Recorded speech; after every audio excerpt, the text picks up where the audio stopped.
One of the terms that people are throwing around a lot is the loneliness epidemic right now. We're worried about young men. I mean, whether you like it or not, there's pipelines into the alt-right or also just like incel behavior. And that's not all men. And also the realization that shaming men who do go that way is not helpful either. Right. Breaking the bro code as a kind of motto is about the set of rules unwritten, that men just kind of are grown within and know.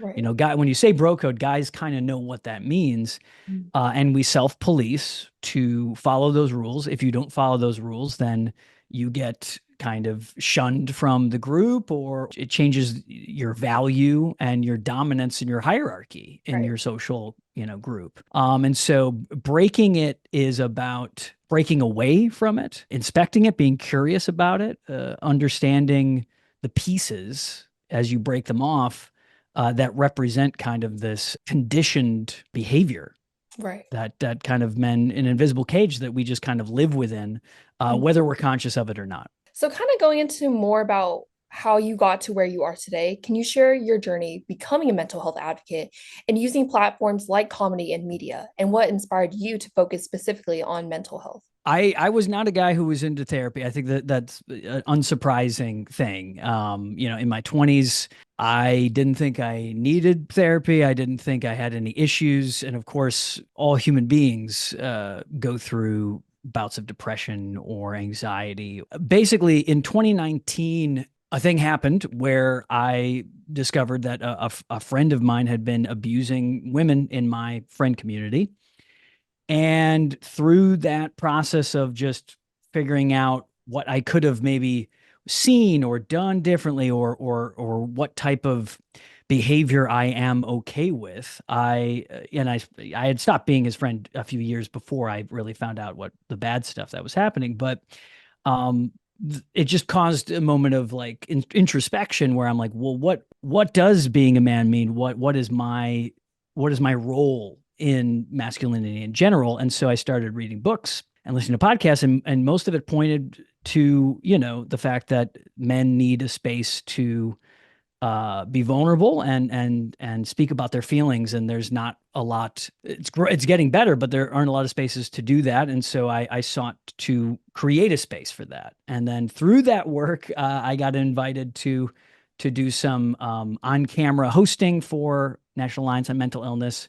And then they just kind of pulled me into their orbit, and then I got more and more affiliated. Thank you for sharing. Thank you. So, mental health is definitely a pretty big topic, encompasses several things across many different aspects. How would you explain mental health in just 3 words and why? Broken down to 3 words, I think is your inner world. I Mm. think that's mental health. It's you have a whole thing going on inside you. There's things outside of you that affect it, but mental health is about your inner world, the invisible life, the invisible thoughts that no one else get to see. And whether you hide them or not, it's all you really have in the end. Like it controls your behavior, and it informs the type of life that you have. And so shining a light on it with the help of others, hopefully a therapist or a psychiatrist, is, I think, just kind of the easiest way to manage the inner world. So kind of shifting to your own podcast, Real Feels, you're tackling the topic of self-improvement and emotional growth.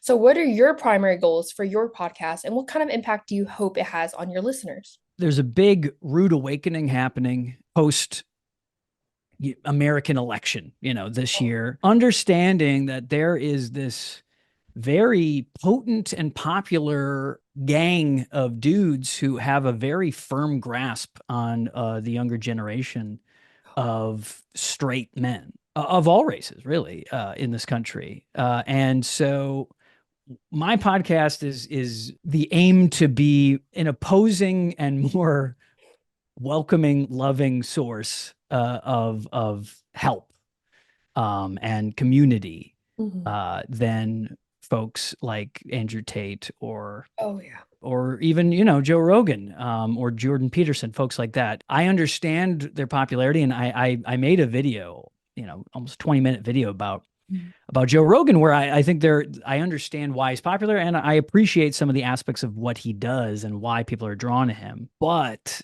on the whole, he does not use his platform in a way that I think is for the betterment of society. There's a lot of hate, there's a lack of empathy, and there's a general underlying disdain for women that pokes out. It doesn't show itself so overtly, but it's subtle and it's consistent. So, why do you think it is important to be educated on the topic of general mental health and kind of maintaining and taking care of your own stress? Well, if you don't figure out a way to take care of your own stress, you live in hell, basically, and no one wants that.